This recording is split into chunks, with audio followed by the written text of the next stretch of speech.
एक घर था जिस घर में 5 दिए जल रहे थे। एक दिन पहले एक दिए ने कहा कि इतना जलकर भी मेरी रोशनी की लोगों को कोई कदर नहीं है, कोई मेरी इज्जत नहीं करता है। इससे बेहतर होगा कि मैं बुझ जाऊं, मैं अब जलना ही बंद कर दूं। वह दिया खुद को व्यर्थ समझकर बुझ गया। जानते हैं वह दिया कौन था? वह दिया था उत्साह का प्रतीक। यह देखकर दूसरा दिया जो शांति का प्रतीक था कहने लगा, मुझे भी बुझ जाना अब बेहतर ही होगा। निरंतर शांति की रोशनी देने के बावजूद भी लोग हिंसा कर रहे हैं और शांति का दिया बुझ जाता है। उत्साह और शांति का दिया बुझ जाने के बाद जो तीसरा दिया था हिम्मत का, अब वह भी अपनी हिम्मत धीरे धीरे खोने लगा है। उसका भी कहना था कि जब उत्साह और शांति अगर हमारे साथ नहीं है तो हिम्मत रख के भी क्या करना, मैं भी तुम लोगों के साथ चलूँगा। और दिया भी बुझ जाता है। उत्साह, शांति और हिम्मत के ना रहने पर चौथे दिए ने बुझना ही उचित समझा। चौथा दिया था समृद्धि का प्रतीक। सभी दिए बुझने के बाद केवल 5वां दिया अकेला ही जल रहा था। हालांकि 5वां दिया सबसे छोटा था, मगर फिर भी वह निरंतर जल रहा था।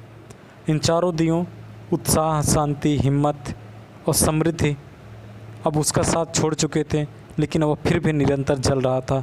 वह अपना काम कर रहा था, अपने मार्ग पे धीरे धीरे आगे बढ़ रहा था। तब उस घर में एक दिन एक लड़के ने प्रवेश किया। उसने देखा कि उस घर में सिर्फ एक ही दिया जल रहा है। वह खुशी से झूम उठा। 4 दिए बुझने की वजह से वह दुखी नहीं हुआ, वह बल्कि खुश हुआ।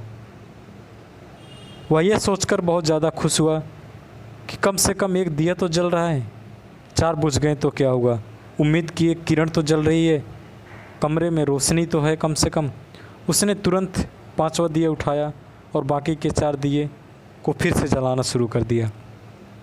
उसने फिर से उत्साह, शांति, हिम्मत और समृद्धि के दिए को फिर से जला दिया और पूरा कमरा जो था फिर से इन 5 दियों से जगमगाना शुरू कर दिया। जानते हैं वह 5वां अनोखा दिया कौन था? वह था उम्मीद का दिया।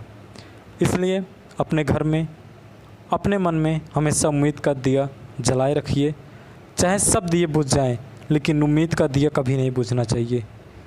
यह एक ऐसा दिया है, काफ़ी है बाकी सब दियों को जलाने के लिए। दोस्तों, उम्मीद अगर आपके साथ है तो सारी दुनिया आपके पास है। कहते हैं ना कि जब इंसान पूरी तरह से टूट चुका होता है, पूरी तरह से अंतिम समय में चल रहा होता है, उसे अब ये समझ में नहीं आता कि अब उसे क्या करना चाहिए, क्या नहीं करना चाहिए। अगर उसके पास एक उम्मीद है तो फिर भी वो जीता है, क्योंकि किसी ने सच ही कहा है कि ये दुनिया केवल उम्मीद पे चल रही है। बुरे समय आते हैं, जाते हैं, अच्छा समय आएगा और जाएगा, बट इंसान को हमेशा एक उम्मीद रखनी चाहिए। अगर बुरे समय में है तो अच्छे की उम्मीद हमेशा रखनी चाहिए और हमें हमेशा संघर्ष करते रहना चाहिए। Thank you and have a good day.